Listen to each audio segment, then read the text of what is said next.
hope you're ready to talk about some reality TV, because this is your ticket to reality. I'm your host, Lee Swift. I usually say I'm a finalist, but I have a special guest. We'll tell you about season 2 of The Circle, Netflix, and I'm joined by normally 3 of the creators of the media empire, but we only have one today. We have TJ, which he's filling a lot of shoes. Thank you, TJ. And then I have my favorite Bachelor Nation loving Marvel aficionado, proud nerd, skillful attorney, Emma. And our guest today, I'm telling you, I love this guy. He showed you how to win at a reality TV show. The season winner of season 3 of The Circle, Netflix. We have James. James, thank you for being here, buddy. Usually be a lot of noise, a lot of crowd and everything, but with this, yeah. Woo! Emma sounds like she's doing a lot. Has it gone to your... A lot. I wear a lot of hats. Oh, man. She's amazing. Sorry, TJ. That's all right. I mean, hey, he undersold me a little bit. He called us part of the media empire, but he didn't even say what the media empire was. The Agents of Fandom. Of course. That's all right. Man. We're practicing some new intros, and so we'll give it a couple weeks to really take hold. The mysterious media empire. The beta part, hey, by the way, part of the build of this beautiful podcast. I love it. Thank you, sir. Hey, a little factoid. TJ's getting married here pretty quick, just like you're getting married. How soon? When is your wedding? So, what month? 5 days away. Oh, so mine's is the weekend after yours. Oh, seriously? Yes. Congratulations. In 10 days or 9 days. No. Wow. Something. Congratulations. That's cool That's too. exciting. After obviously just like Isn't that that's awesome? one of the reasons how this co-host group kind of took form is Emma and I were huge fans of The Circle. And so we had Lee onto our Agents of Fandom podcast where we were talking about Marvel at that time. We were talking about we had Lee on for Ms. Marvel, and what was the other show we had you on for, Lee? I don't remember either. So many things come to mind right now. But we just hit it off so well. We decided to start this up, and Emma and I are huge fans of The Circle, so it's pretty cool to see. Obviously, you talked about your girlfriend a lot on the show, and now getting married. It's Right. It's pretty cool That's too. where my money went. All the money went Yeah. towards the wedding. Yeah, so Feel that. Yeah. Feel that. I mean, there you go. I know you do. TJ. You need to... All the money you went hey, this one day event. Exactly. Well, that's kind of one of our questions I had today for you was, what are you like? So what are you up to now? What are you up to these days? And how has winning The Circle kind of helped you launch that platform? So for me, I'm doing radio now. I'm in hip hop radio for urban stations. I'm in a syndicated show. It's funny. The day before I flew out to film The Circle, I got fired from radio. Ooh. And it was a funny story because when I was making my my profile, they wanted me to say radio personality. I said I can't. I'm not. Legally. I was a comedian first. They didn't want me to say comedian. Later on, I got to see Mama Michelle was a comedian as well. That's why they didn't want me to say. I didn't get to meet her at the time. So for the life of me, I couldn't figure out why they were pushing against it. They didn't want 2 comedians on the same season like that. And other than that, my radio show, I'm getting my comedy tour together. Comedy is my passion. I make videos online. First time I got on stage to do stand-up, I was 13 years old. And yeah, I've just been grinding, just grinding. Got the wedding coming up, like I said, radio show. Yeah, just working as much as I can every day, and then I strip every now and then to make ends meet. Pay the wedding. Gotta do what you gotta do. Yeah. You actually were the bachelorette party entertainment. Whatever. There you go. It's so And funny. my boyfriend loves your TikToks, by the way. I have to say that. Tell you, because your Oh my boyfriend's God, they're smart. so great. I just play. Yeah, exactly. And so another one of the videos I saw of Oh yours my was you just getting a little subtly roasted by Megan Thee Stallion. And obviously you're in comedy, and whenever we have a guest on, we like to play a little game. So we've been keeping it a surprise for our guests in the past, but yours may have to do some thinking, some planning in advance. So I'll let you know. We're thinking today's game will be based on your background in comedy. Will be the circle roast. So we'll tie the bow with saying something nice about the people, so you don't start any wars, anything like that. All right, just go in. So like, I'm thinking, we usually that's how we'll get to know, give our review on who the finalists were on your season. Is you'll give a little roast of them, and then heck, you can do your favorites from other seasons. Me, Emma, the whole shebang. We'll see what you're feeling. We'll do it now. We can do it now. He's bringing it. You know what's funny, James? I didn't know about your radio thing. I was 13 years in radio. I didn't know that. Long time ago. Yes. Yeah. I actually got in radio and records. I had my market penetration. I just like saying that because it sounds naughty. Back when radio. Thanks a lot, Teach. There's the roast already begun. The market penetration, Ebony.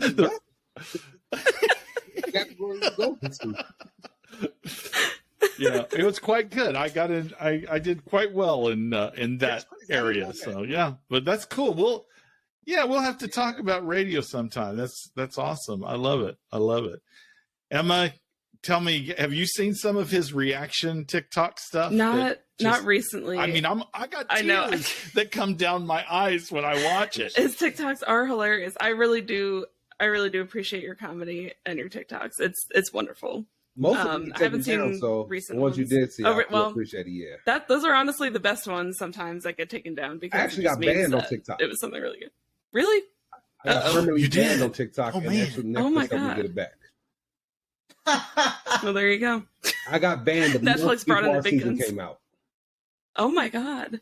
Didn't you also get banned on YouTube once upon a time? Yes, I did get banned on YouTube early in my career. I did my research. So what happened was I didn't know what I was doing for the first 5 years of YouTube, and I just was putting stuff out, cussing, saying whatever. I used to be way more raw back in the day. Nothing too crazy, but I just I never even looked at the community guidelines, and I probably messed up every single one of them. And I literally got an email saying you're banned on YouTube. After like a year or two, I was able to come back. No, after a year, not 2 years is kind of excessive. There it is. Oh my god! Yeah, I can't even imagine how it would be to have to think about all those intricacies of the community guidelines for TikTok, for YouTube. I feel like it's kind of all over the place too, because I see stuff that gets taken down that kind of doesn't make sense to me, but then stuff that's up there that I'm like, is this not going against community guidelines? It's the most annoying because TikTok, I'll cuss a little bit, then I'll go down my For You page and see a bunch of naked people. I'm like, how's this against community guidelines? Exactly. You got placed in NSFW category. Yeah, apparently so. Yeah, exactly. I have never read community guidelines. I have you guys?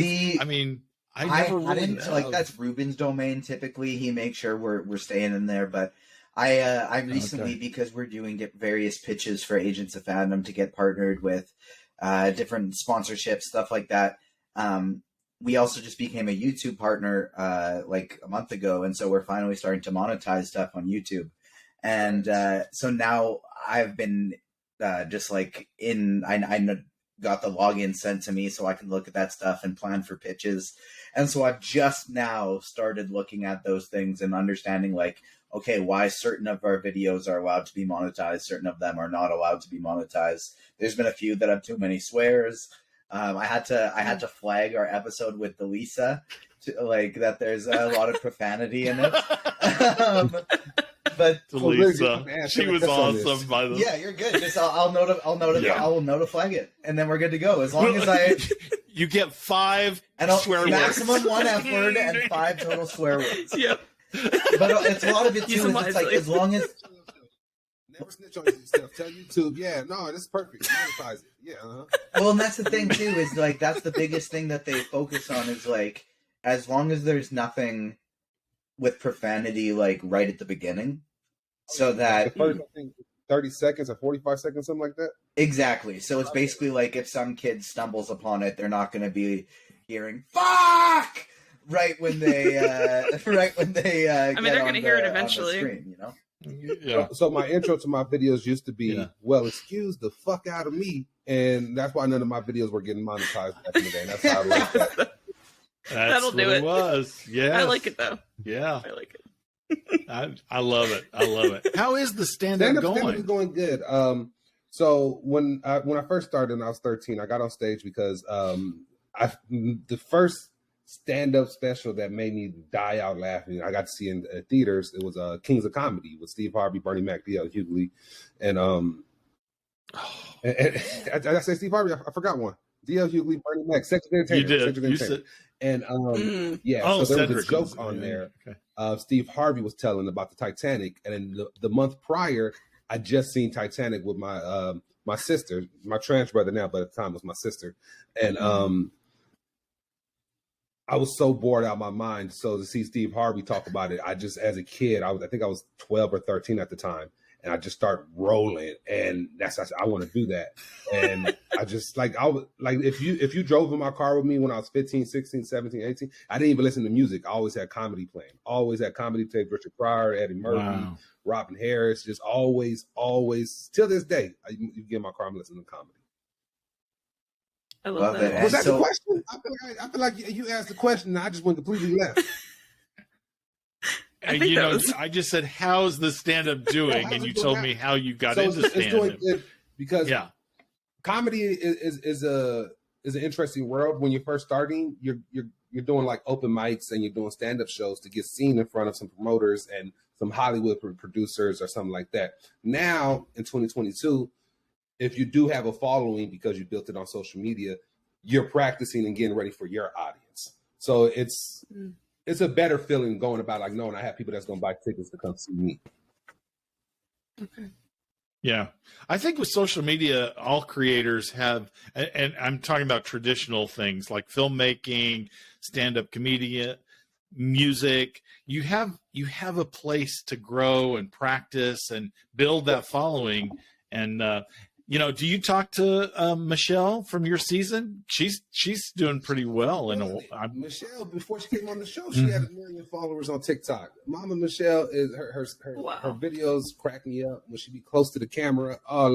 Like especially when I'm high, I like watching Mama Michelle's videos. I love that. She's awesome. She's awesome. Your whole cast. I loved your cast. Yeah, your so season much. was great. We all from the top to the bottom. If you was there for a short amount of time, I was only there half the time. So we're family. And all the other seasons, like Courtney's coming to my wedding, and I love Courtney. Oh, I love that. Love Courtney so much. That's what he's my man. I love him. To the circle is the cast.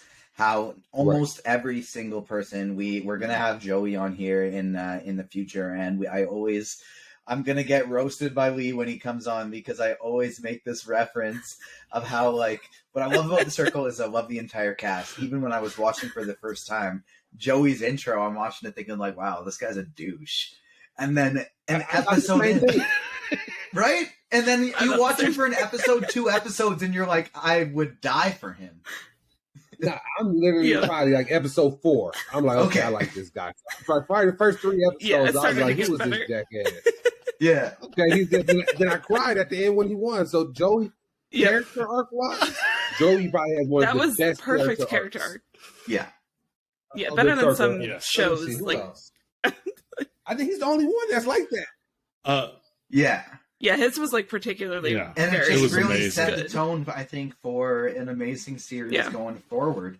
But another thing we always talk about on this podcast is kind of reality TV and how mental health coincides with it. And being a comedian, obviously, I feel like that's something you kind of have to have somewhat locked down, right? Because your job is either just to go out and make people laugh or accept a real tough situation. And now with the world of social media, that's expanded to so many other people with so much engagement all the time, every day. Right. How did kind of your comedy background prep you for so much of a difficult period while being in the circle of that isolation and whatever else came with it? So for me, I came in to be on season 2 with like possibly with Courtney Lee and them, and so I had to wait 40 days and 40 nights, not to sound biblical, but I waited 40 days and 40 nights to actually get on the show, because you don't know you're going on the show. From what I understand, they fly out almost double the amount of people, so they have options as they go on. So from what I'm told, after Jackie, because she's the last person to enter for my season, they flew back about 25, 30 people that probably waited just as long as I did and never got on it. So knowing that, like, just imagine. So I got a phone call while I was in Europe, and they started season 2. They let you know, hey, pretty much, hey, just let you know, James, you ain't shit. You didn't make season 2. and then they give you another call. Hey, season 2 ended. You still not shit, but if you want to stay, season 3 started. You can't make any promises. So I just got fired from my job. I said, well, why not? Let's just stay out here. And season 3 starts, and they're like, hey, you still not shit, James. Just let you know you didn't make it to the starting 8. And then you get that phone call. It's literally a work of art. And what prepared me for it, not even prepared me for it, what made me help me get through it is my fiance. My fiance held me down and talked to me every single day and kept me pretty calm. I probably had 2 to 3 rough days out there, and just waiting to get on, because you really want to get on the show, because the process to get on the show, Lee knows this, it is long.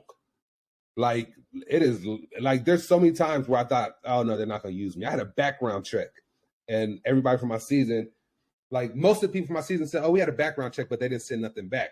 My background check was this thick. They sent it via carrier, and I'm going through, like, I did say that in 2011. I said that in 2013. Like, it was crazy.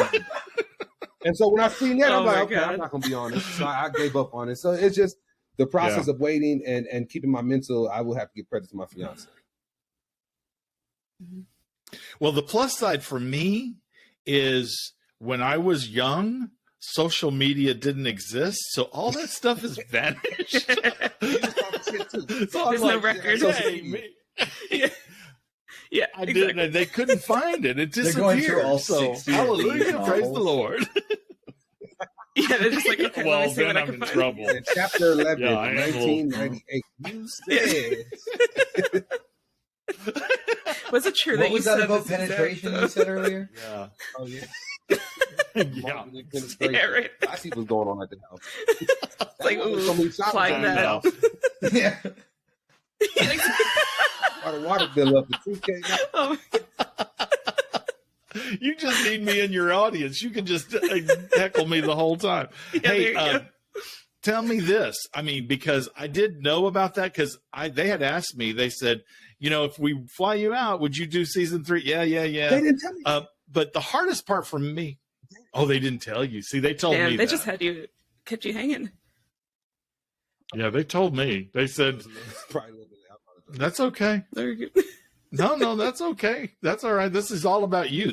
We want to learn more about you. But my question is, the hardest part for me was when all of a sudden you're on the show and you can't talk to that person. My husband, I couldn't talk to him. You couldn't talk to your girlfriend, now fiance, soon to be wife in a little bit. That was the hardest part for me. How about you? The hardest part for me, I didn't get one lick of sleep while I was in there. I took naps throughout the day, but when it was time to go sleep at night, I couldn't get one lick of sleep. And the hardest part for me, actually, I kind of thank Studio Lambert and Netflix for this, is I'm always in control of everything I do, everything I eat, brands and everything. So when you're out there, you have no choice to eat the brands they give you, to eat the bacon they give you, whatever. So to be more flexible, to this day, I'm more flexible with the things I eat and everything, because I was put in that situation for such a long time. I know that's such a boring ass answer. I'm like, oh, yeah, I got a better diet. It's not. Yeah, but, we're going to cut that, and we're going to focus on 40 days, 40 nights. Comes in to become the first ever winner of the circle who was not there from the beginning. Yeah, he was told he wasn't like Moses coming down from the mountain. He came in and he took the prize. James Andre Jefferson. Do you think Jr. that kind of like? You need to scare Do you think that kind of gave you like an extra fight? Like, do you think like coming in later and having had waited that whole time, and do you think that kind of just you came in strong because of that? Not at all. Because the conversation I had with my fiance when I got the phone call, something happened. I don't know what happened, because everyone else that got on the show late said they got their phone call around 6, 7 p.m. the day before. I think even people from the starting 8. Okay. I got my phone call at midnight saying you're coming in at 9 o'clock in the morning. Ooh, and they said something big happened. So I don't know if somebody got COVID that was supposed to go. I don't know what happened till this day. But I know something happened on where it's the reason why I got in. But what was the question? Oh, just kind of like, did that, I guess the better question would be like, coming in later, did that kind of give you a push, or did it make you more nervous? It didn't make me nervous, and it did give me I feel like that's what it would have been for me. I got on the phone with my fiance and said, I'm just going to go in there and act an ass and be myself. I'm not even going to worry about strategy. And I did not worry about strategy one bit. Yeah. I was able to figure things out. It wasn't strategy. Mm-hmm.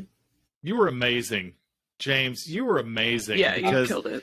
I mean, you may not have thought you were playing strategy, but just some of the conversations you had and how you linked up. I was so impressed with you, and you played a really kind game. I mean, the thing that touched me was when you talked about, your brother. I was just like, I mean, tears were rolling down my eyes. And also on your season, Matt, I just thought there was so much diversity. That's the thing I'm the most proud of about The Circle, more than most reality shows.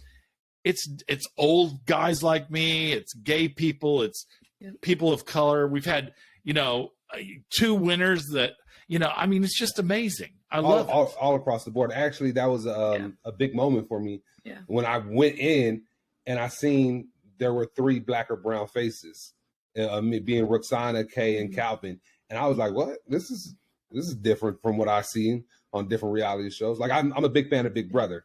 And recently we just had Cookout. Actually, you spoiled the winner for me. Cookout? Yeah. I did? You spoiled that for me. Well, to be fair, because we had our finale nights on the same night, and we had 2 black male winners, so I got a lot of posts. Look at 2 black winners in one day. But I haven't watched it. I didn't get to watch it yet. We're gonna change all of Lee's bios instead of Lee Swift to Lee Spoils, because you're not the first person that he's done. Yeah, because he spoiled stuff for us too. Big Brother specifically, also. If I was a superhero, I'd be called the spoiler. I just spoiler, know that'd be my I was on the couch. thing. Golly. It was just about to start, and because we're 2-3 hours behind you guys, and I seen your tweet. And then I looked at Brittany, my fiance, and I said, I'm not gonna tell you, but Lee fucked it up for me. All right. And you still came on the podcast. I love you. Yep. I love you. I love it. We've been talking Big Brother on this podcast every week. Or have you been keeping up to date with season 24? Yeah, Nicole and Daniel can kiss my ass. That's what I'm saying. Yes! Absolutely. Yep. This season, I ain't gonna lie. I watched a lot of seasons, but something about this season really pissed me off. In the beginning, it's good now. But in the beginning, I was a little upset. Yeah. Yeah. Yeah. Yeah, that whole thing. It's going to be so much nicer for our podcast searches this week that we can now just include this in our Big Brother conversations, and we're not going to have to switch it between the category. It's not going to be interviews and Big Brother. Like, no, we're just talking Big Brother. It's just Big Brother. Well, I'll tell you, James, my favorite right now, I want Monty and Taylor to go to the final 2. Because I think Monty is playing, but he's got such a big target on his back. But if he can navigate it, and Taylor, that's who I want for my final 2. But I don't know if it'll happen. Oh my God, I love her. It's actually turning out to be one of my favorite seasons now because of how emotional I was involved into it. And that episode where they went off on Taylor, Daniel, and Nicole. Oh my goodness, Nicole! So much. I called Kylan from the previous season. Felt I sent him a voice note for 3 minutes cussing him out because that's the only person I could talk to about it. It was awful. Yeah. I felt that fear and like from her, because you could tell she was totally blindsided by that. And I just kind of felt how she was feeling in that moment. Like, what's going girl. on? Like, she had no idea. I was like, what are we Yeah, doing exactly. here? There was a total miscommunication. I'm like, she was talking, like, we all understood and knew where she was coming from when she talked to Nicole about that. But they just completely, Daniel just went at her That's the thing with Big Brother, with they no got the live context. feed, I mean, so it's like, for the most part, we see why you did everything. On the circle, you don't have live feeds. There's some moves I've made that they don't show why I did them. I just blocked 2 members from my alliance for no reason. I had very good reason, but they never show it. So I'm not upset about it, but it's just the nature of any reality TV show. It doesn't have live feeds. Different, Which all of them, but Taylor and Nicole were examples of 2 people that I got very wrong off the first couple episodes, and I feel like we kind of all did. I just didn't like Taylor after the first couple episodes, but I think that was me just kind of giving into the production of the show a little bit, kind of putting her in the villain space from the first 2 episodes. And we all loved Nicole. We all thought Nicole was going to potentially be a winner, and she was just so great. And then she just started projecting her emotions all on the other people and freaking out at them. And then Daniel just piled on, and I just liked Taylor more and more every episode, Nicole less and less. And if I had to listen, I'm so happy she got blocked, because if I had to listen one more time to her say, I have a secret. I didn't want to tell anyone. I have a secret.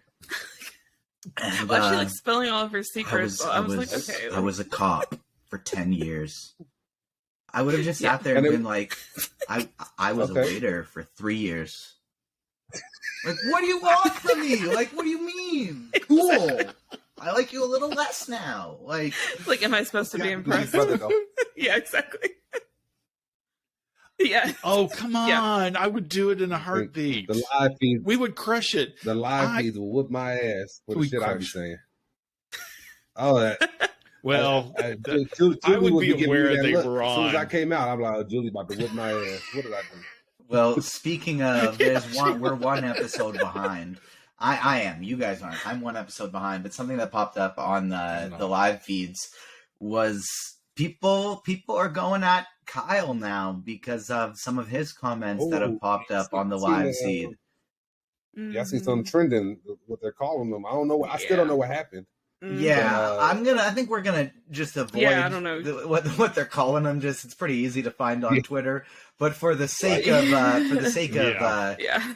our YouTube community guidelines, we're going to avoid that. But his comments you can find on Twitter. I got bad too. Yeah. Yeah, I'm taking you all down with me. James is taking us down. The video of the live feed comments are all over Twitter, and so you can check that out if you want more info on there. We don't want to go too deep onto it, but it's kind of a big topic on what we're talking about every week, so we can't really go without touching on it as well. Yeah. Any other reality shows you watch, James? Do you watch any other reality shows, or is it just Big Brother? Big Brother, and then whatever Netflix puts out. Other than that, I haven't watched a season of Survivor. Haven't watched The Bachelor. Funny thing about The Bachelor, I've seen the show Flavor of Love first, and then when I seen The Bachelor, I said, I said, they stole that from Flavor Flav, huh? And not knowing they've been around forever. Ripped it off. Yeah, that's right. That's funny. Flavor, oh my god, Flavor of Love is the classic. So would you, being a Netflix star, would you go on the new Squid Games reality show they're putting together on Netflix? Only if we get to kill people. That's the only way. If not, then I don't want to waste my time. It's the only way. If I get to put somebody down in a 30-foot building in a game of tug of war, if not, it's a waste of time. Don't you agree? Like, I want tug of war. Yeah, tug of war. I'm where going there's back a big old gap in the middle, and so if you lose, you're just falling. Put my life on the line. I'm starting to understand why the background check was this thick.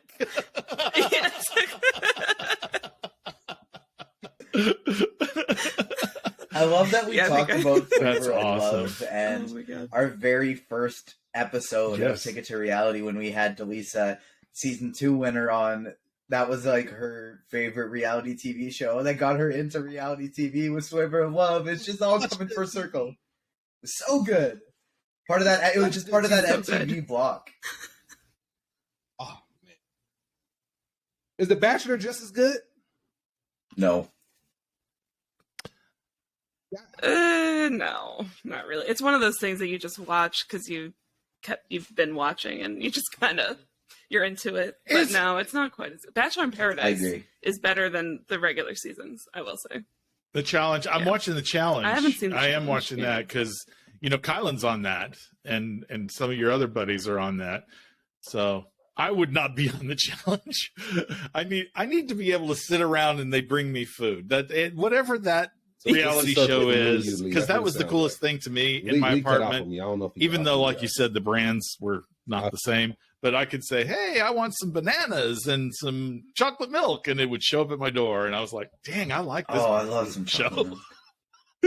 Courtney and Lauren told me that I should audition for Survivor. That sounds really good. I don't think I could do that. One pair of underwear the whole time, like nah. That's where I'm at. We talked about this Lee asking us what reality TV shows we would want to go on, and Emma and I are kind of in the same boat where it's like, yeah, something competitive for sure, something I can do from my house. That's something that I don't gotta leave. Yep. If I can just chill. If I can just chill at home and do something, exactly. I don't want to go anywhere. My athletic skills match Family Feud only, and that's it. That if you need a partner for that reality I'm TV really show, I'm with you because that athletics and Family Feud, like that's my shit right there. I got a question for you guys. We should put some, because I was having this conversation on the radio actually. Who would you get to host the new Deal or No Deal? Ooh. I said Steve Harvey because he killed Family Feud, so I said Steve Harvey would be great. Oh my god! I want to come back to it. Classic. I want to think about it, so I'm not just giving you a BS answer. In the meantime, I want to know, because we've talked about some of your friends that are on other reality TV shows. Courtney's coming to your wedding. Who are the connections you've made from the circle that have been like the biggest impact on your life, whether it's from your season, another season? Like, who have you met from this journey that have really been like a big importance for you? So everybody from my season were really close friends, but the people that I talk to almost daily, weekly, Nick, Kay, Matt, Soph. Me and Soph get along. I love Soph. She's just so she's goofy, and I love her goofy spirit. And then from other shows, Lauren, I don't know what season of Survivor she was on, but she does the Survivor tips on TikTok. That the reason why I would never audition for Survivor because of her. Courtney, Lee, Joey, all the people from the new season has been great too. I talked to John and Alex. I love what Alex did for his season. I love that mean shit. The circle needs more of that. Me too. It needs more of that. So I was a lot harder on Alex until I watched Big Brother. Until I realized that the circle is just like so kind and soft with the gameplay. Like nobody's backstabbing anybody, and if anybody does, it's a huge deal. It's happening 12 times an episode in Big Brother. Like it's that's the expected. Yeah, it's really jarring to watch. That's what you got to do. I want the circle to do that. I want it's really season to be just straight strategy. You be fake, be a snake, block 2 members of your own alliance if you have to. I really enjoy. This kind of bestie twist they've thrown into Big Brother, and I think that'd be kind of an interesting thing for the circle. Is just kind of make people end up being partnered for half of the game and stuff like that. I think that would be an enjoyable twist the circle could bring in. They need to start adding punishments. For like, if you have the worst painting, there should be a punishment. You can't talk to nobody for this episode or this day.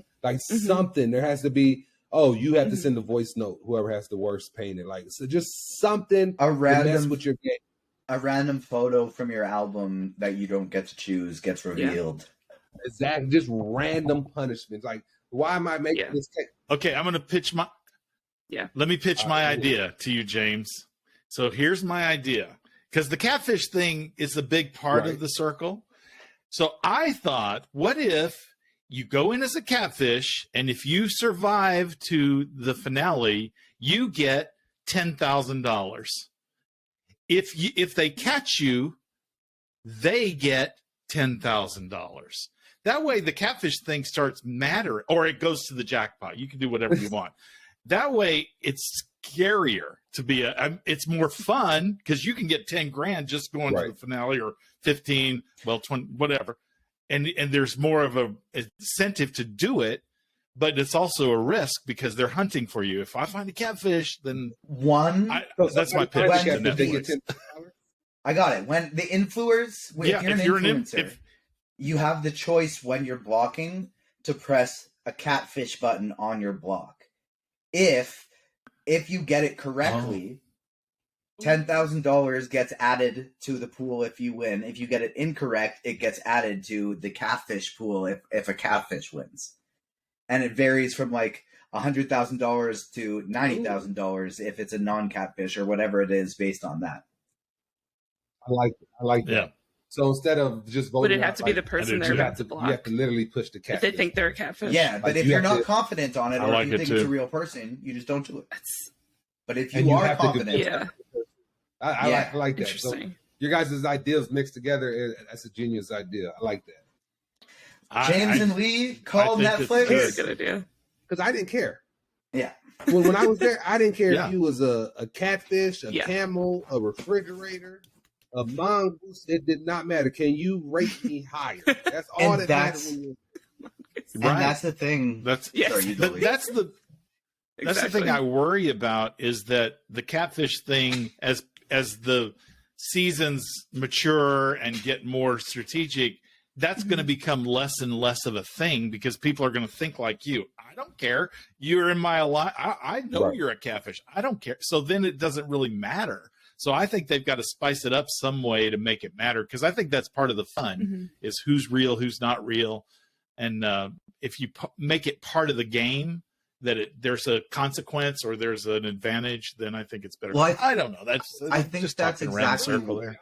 I think it's a great idea. My season found all my catfish within 24 hours. You did. You're like, you were. That's a catfish. That's a catfish. The catfish radar was really good. Would you have known I was a catfish? You watched my season. What do you think? Would you have figured me out? There's one thing. When I said, the one thing that would have you would have known. How many problems? 100 problems. Yeah. I was trying to think what it was. I just remember right now. Well, you were thinking about the time that Jay-Z and Beyonce were almost going to get divorced, and so at that point he had 100 problems. That's what it was. There you go. I think you're exactly funny. That's funny. I think you're exactly right, though, Lee, as to why the circle is this way. It's because of like James's strategy. Is the reason why there's so little backstabbing and stuff like that is because the way you win the circle is you build strong alliances, you get people to like you, you are open and honest, and you make friends, and then you get to the end because people want to keep their friends because it's beneficial for them. And so I think adding those little twists and turns into the circle would be a way to get a bit more strategic gameplay and make those things matter a little bit more. You two got the circle connects. You got to fire them in our ideas. There you go.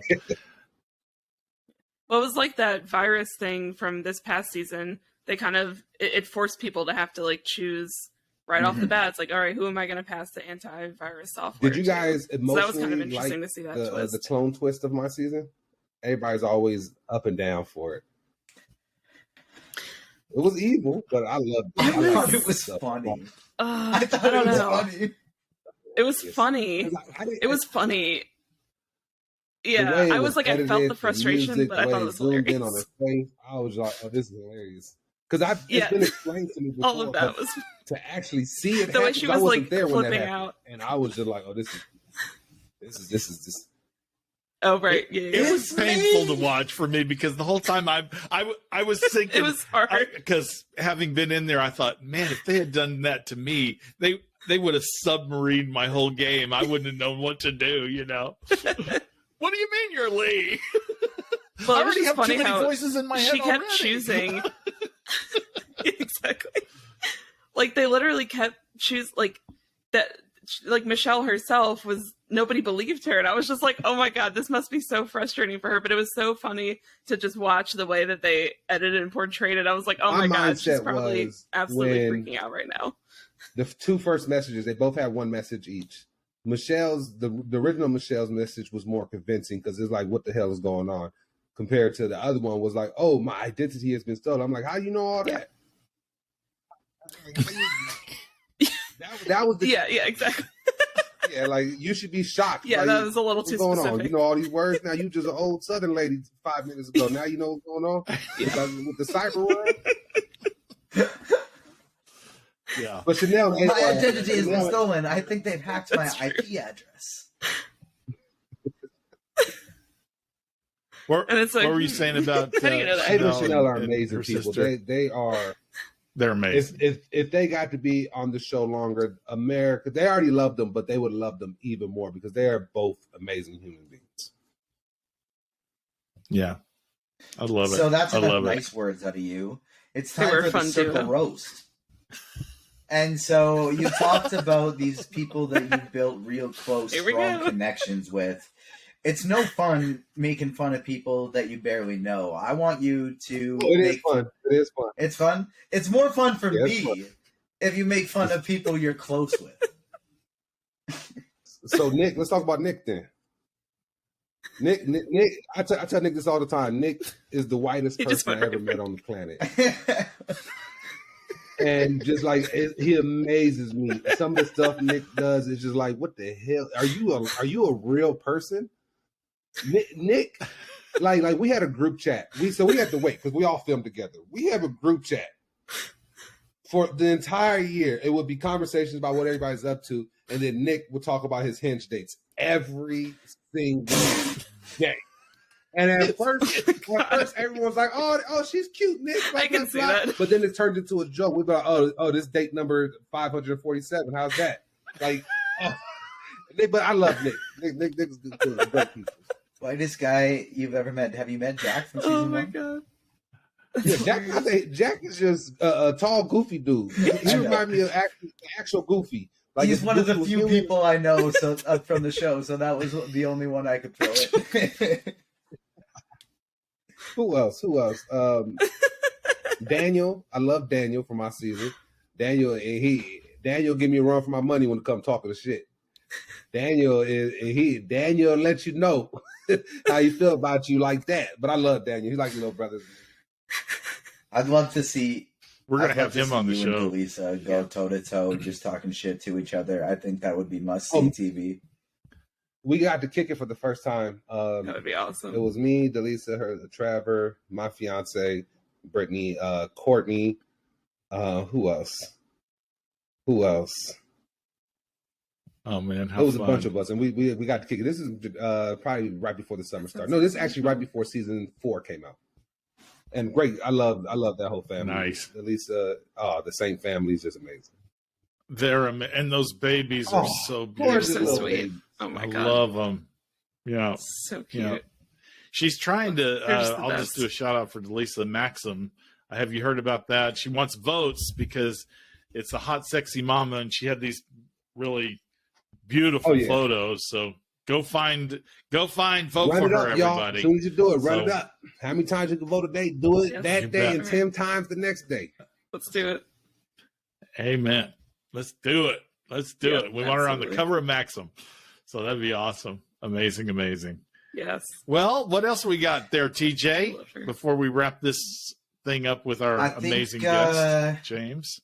Everybody make sure you head to agentsoffandom.com you can find Lee's articles ranking Big Brother group every week. The rankings wildly changed after Daniel and Nicole's explosion. So it's some pretty good reading. So as a Big Brother yourself fan, James, make sure you check that out. And if you're watching this on YouTube, who'd you guys your predictions now? I heard your predictions. You said you want Taylor, Monty. So we did a draft. We did a draft on this podcast, and I think I'm just cheering for my people at this point. The person that I chose, upon watching the first episode, that I thought would win and I wanted to win was Amira. And then obviously that big swap happened, and it just didn't work out. But she was on Emma's team, so I'm not mad. That kind of didn't work out. Right. Yeah. No, I'm going for Taylor. She's on my team, and I am just rooting for her. And I think she could win. I mean, I think Michael. He won so many. Also has a really good chance of winning. But I'm trying to figure out why people don't know he's a beast yet. I don't know how he keeps doing it. Michael's the biggest threat in the house. He's just and yes, Taylor has been the best thing for Michael's game because they were so focused on Taylor ass, they didn't see Michael just slowly winning competition, slowly making moves, and then Daniel and Nicole blow up, and Michael just still keeps sliding under the radar. And then every now and then he gets challenged with something, and he wins a veto, or when he's back, when his back's against the wall against his old alliance, he told the truth. He picked the right. That felt like he was doing a choose your own adventure video game, and one of those was going to be the wrong answer that gave him game over, and he picked the right one. And so he was my first round pick. I got Brittany and Jasmine on my team too, but Michael is the one I think has the best chance to win. Brittany's poor little ankle is just hurt so bad trying to get around that house like a chicken with one leg. Sorry, I had to do it. I can't. The whole muffin gate. I just the muffin gate. Who ate my muffin? It was just so weird. The double entendre. We were dying. Like the showmatch between Kyle and Alyssa. No.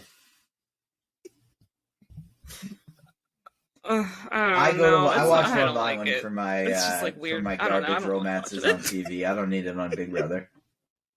Do you guys like the romance aspect on The Circle, or do you think it should be just straight strategy? I think it adds a layer to it, and kind of, I don't know. It depends. There's certain ones. I mean, of course, now we know that Trevor was the cat, or it was Delisa that was flirting with Chloe. But I just kind of, I don't know. The whole thing really sold me, even though I knew obviously it was never going to work out in the end. But it was kind of fun to watch. Every single person, just everyone. Yeah, makes sense. Don't even matter. It doesn't matter. I would just keep telling everybody I love them. Tell them they're sexy. I love it. Hey, tell them they're sexy. Just let you It'd be interesting strategy. Bold strategy, Cotton. So please, you are the best thing that ever happened to my life. Well, there's no chance that I would block you. Beautiful. You're my best friend now. Wow. You said it so convincing. You said it so convincingly. The strategy would work. I'm convinced. I'm telling you, that's why you won. Would you go back on The Circle? Would you go back on The Circle? Yep, there you go. Would I go back on The Circle? Never. I say never say never, but I'm kind of through with reality TV. Comedy's my world. If it makes sense, but I don't know if I would. I won. What else can I do? So it's All Stars. Well, it's All Stars, and now the jackpot is 500,000. Just asking. Okay, I'll do it on the show. Yeah, exactly. I will go back as Alana from season 1. You're like, okay, yeah. Oh, there you go. Oh my God, and I'm like, you can't block me first twice. That you would be a dickhead if you did that. Yeah, that's right. Like, you really don't get. I love her. Alana's that's true. You'd at least be guaranteed. Oh, she's wonderful. To go to I got to hang out with her and Joey, and it was she's amazing. Well, everybody. All right. That's the best thing about The Circle. Like Joey, we was talking about Joey earlier. Joey is that person. Like Joey is that person. Like I was nervous about my edit, but I loved my edit because it really captured who I was. And I think for the most part, everyone on The Circle loves their edit because it's who they are. Yeah. I'm a 24-year-old, good-looking gay man with lots of hair. That's who I am. I am. Well, Sexy ass. Obviously, yeah. the Circle launched the Ticket to Reality podcast, and it also brought all of us together. So not only is it my favorite reality TV show, but I'm very, very grateful for it. And you can find the Ticket to Reality podcast on all the socials. Ticket to number 2 Agreed. Reality. If you're watching this on YouTube, make sure to hit the like button. James, I know you're putting up a lot of content on socials right now. Where can the people find you? Hey, you can find me on anything and everything. My username is the same. That is James Jefferson J. That's JamesJeffersonJ. That's Snapchat, TikTok, Twitter, eHarmony, BlackPeopleMeet.com, ChristianMingle.com, Farmers Only. Wherever you could log in, just type in that website.com/James Jefferson J, and my black ass pop up. Can't wait to check it out on OnlyFans. Lee, what are your final thoughts? I got banned on OnlyFans. I did too much on OnlyFans. I'm like, damn. That's the. Yep, there you go. Oh my gosh, that. Yeah, that must be that one time. Wow. Well, congratulations on your upcoming nuptials. And I just think you've been amazing. Thank you so much for being a part of this. And would you mind taking us out? All right, y'all. You have been listening to Ticket to Reality. That's the number 2. So make sure you look it up correctly. Ticket to Reality. I'm James Andre Jefferson Jr., season 3 winner of The Circle on Netflix. Hey, it's been fun. It's been blessed. I love all y'all.